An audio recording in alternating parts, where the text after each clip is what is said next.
હવે આ જ વ્યક્તિના જે જમીનના ઉતારા જે છે એમાં 7, 12, 8 તેમાં તમે જોઈ શકો છો કે શ્રીમાન રેવાભાઈ હમીરભાઈ એમના પૂરેપૂરો પરિવાર એ ઓબીસીમાં છે અને આ 8 ઉતારોમાં તેમાં 6 ભાઈ અને 1 બેન એમને કહી શકાય કે ખાતેદાર તરીકે આ જમીન મળી છે. લગભગ 15 વીઘાના ખાતેદાર એ જોવાય છે.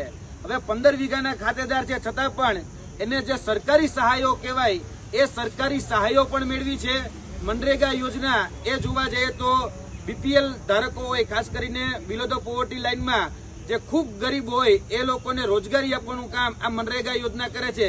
તેમાં પણ ક્યાંક ને ક્યાંક ખોટું પ્રમાણપત્ર રજૂ કરી અને એમાં પણ એનો લાભ લીધેલો એ આમાં જણાય છે. હવે જોવા જઈએ તો ક્યાંક ને ક્યાંક આ જે ખોટા પ્રમાણપત્રો છે એ ખોટા પ્રમાણપત્રોની તપાસ જે અમદાવાદ મ્યુનિસિપલ કોર્પોરેશન એએમસી ને જુનિયર ક્લર્કની જે ભરતી થઈ એમાં કોઈ જ જાતની તપાસ કરવામાં નથી આવી.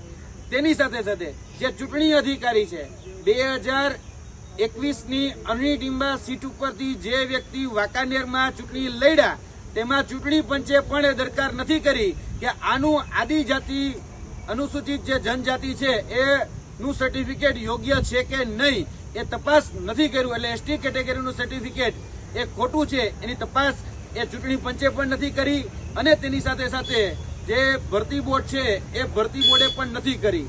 હવે જોવા જઈએ તો આ નવગણભાઈ રેવાભાઈ સરસૈયા આ ફક્ત એક ઉદાહરણ છે. અમદાવાદ મ્યુનિસિપલ કોર્પોરેશનની અંદર જે એસટી કેટેગરીના માધ્યમથી જે લોકો વર્તમાનમાં નોકરીએ લાગ્યા છે તે તમામની તપાસ થવી ખૂબ જરૂરી છે.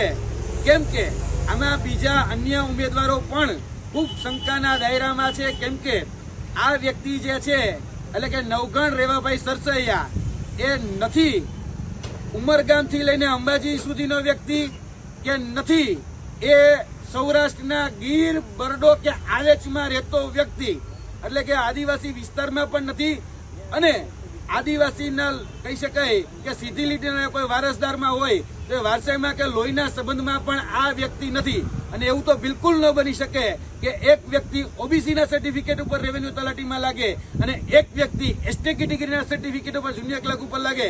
એટલે અહીંયા મસ્ત મોટું કૌભાંડ એ સરકારની અધિકારીઓની તંત્રની આંખમાં ધૂળ નાખી અને કરવામાં આવેલું છે. આ વ્યક્તિની સાથે સાથે બીજા જે અન્ય ઉમેદવારો જે છે એ અમદાવાદ મ્યુનિસિપલ કોર્પોરેશનની અંદર જે લાગેલા આ ભરતીમાં એટલે કે જુનિયર ક્લર્કની ભરતીમાં તેમજ અન્ય જે ભૂતકાળની ભરતીઓમાં તપાસ કરવામાં આવશે તો 100 કરતા વધારે એસટી કેટેગરીના ખોટા સર્ટિફિકેટ ઉપર લાગેલા એ તમામ કોર્પોરેશનની અંદર ભરતીઓમાં જે લોકો લાગ્યા છે ને ખાલી એસટી કેટેગરીના સર્ટિફિકેટ ક્રોસ વેરીફાઈ કરવામાં આવે ને તો 100 કરતા વધારે ખોટા એસટી કેટેગરીના સર્ટિફિકેટ ઉપર લાગેલા એ તમામ એ ઉમેદવારો તમને જોવા મળશે. આ એક દાખલો અમે ઉજાગર કર્યો છે. જોવા જઈએ તો આ દાખલો ફક્ત ઉજાગર થયો છે. એક ભાઈ રેવન્યુ તલાટી છે અને એક ભાઈ જુનિયર ક્લાર્ક છે. એક એસસીબીસીના સર્ટિફિકેટ ઉપર છે, એક એસટી કેટેગરીના સર્ટિફિકેટ ઉપર છે. આ ખાલી ઉજાગર થયું છે. બાકી આવા ઘણી બધી જગ્યાએ ઘણા ખોટા સર્ટિફિકેટના માધ્યમથી અમને માહિતી મળી છે. જ્યાર સુધી અમે ગામમાં તપાસ કરી ત્યારે આ વ્યક્તિ એ વાંકાનેરના વસુંધરા ગામનો વતની છે. વસુંધરા ગામની જ્યારે અમે તપાસ કરી ત્યારે અમને જાણવા મળ્યું કે આ વ્યક્તિએ બોગસ સર્ટિફિકેટની સાથે સાથે બોગસ લેટર પેડો બનાવ્યા છે, બોગસ સહીઓ કરી છે